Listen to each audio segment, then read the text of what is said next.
Croc, Legend of the Gobbos is a 3D platformer for the original PlayStation, and apparently the Saturn and Game Boy, I guess. Released in 1997 and developed by Argonaut Games, the game stars, well, Croc, on his quest to save the Gobbos from the evil Baron Dante. So it's been a while since I've done one of these, and honestly, of all the games I could be taking a look at, Croc wasn't exactly on the top of my list. Croc isn't exactly an A-lister when it comes to platforming mascots. Hell, I wouldn't even toss him in with the B-listers, but there are whispers in the wind that a Croc HD is in the works. Not sure how or if it's gonna happen, but hey, now's as good a time to see if a comeback is warranted. So the question is once again posed, should you play Croc, Legend of the Gobbos? Let's talk about it.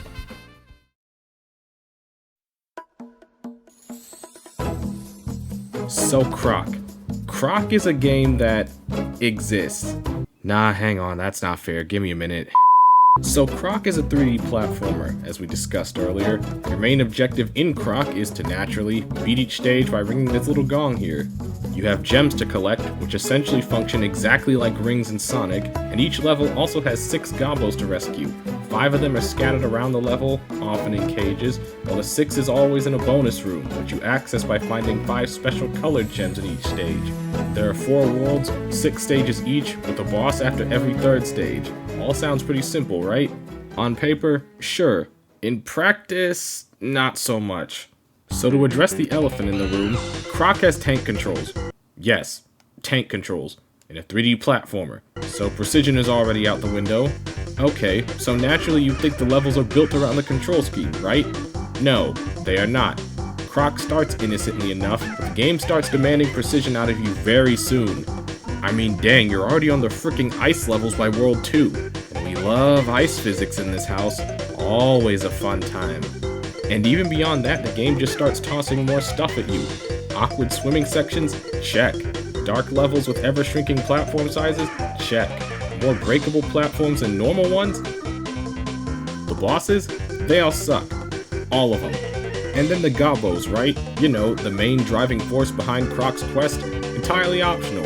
Yep, you can go through the entire goddamn game without ever rescuing a single Gobbo. So then you ask, why bother saving the Gobbos? Well, if you save all the Gobbos in a section of a world, you'll unlock secret levels, which will award you puzzle pieces for beating. And getting all the puzzle pieces will unlock a secret 5th world with the true final boss, in which beating the true final boss gives you a congratulations that you 100% the game and a lingering sense of if it was really worth it. Look, I basically spent the entire video so far ragging on the game. But I promise you, I don't hate Croc. It's just that the stuff about Croc that annoys me is the easiest to discuss, because as far as what Croc does well, it doesn't really do anything well. Croc doesn't really have anything that makes it stand out. Practically 99% of the things Croc does have been done by other platformers, and those other platformers did all those things better. The locales are about as standard as you can get. The gems you collect are basically rings from Sonic like I mentioned before. You have levels with low light because other platformers had them. You have 6 Gobbos in each stage, a lot of them in cages like a certain other platformer. Croc's design is basic as hell, and not in a good way. Even Croc's origins were as a prototype for a Yoshi game. The game just has nothing that makes you think about Croc. It just makes you think about other, better platformers you could be playing.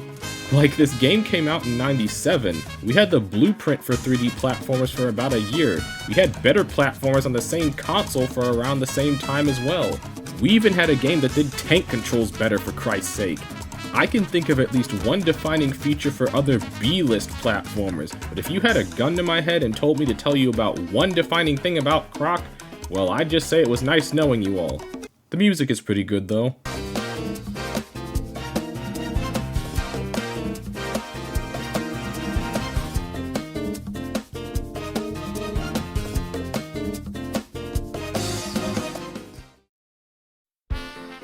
So with all that said, the question still remains, should you play Croc, Legend of the Gobbos? Honestly, I'm gonna have to say to give it a pass. There's worse things you could play, sure, but there's also a lot more interesting things you can play. Croc is just there, and I feel like that's so much worse than if it was a good game or a bad game.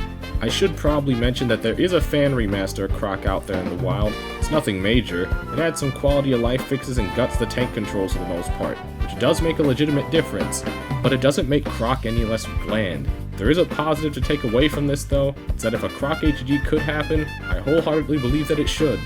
Not a lot of mascots get second chances, and Croc is one of the ones I feel who deserves it.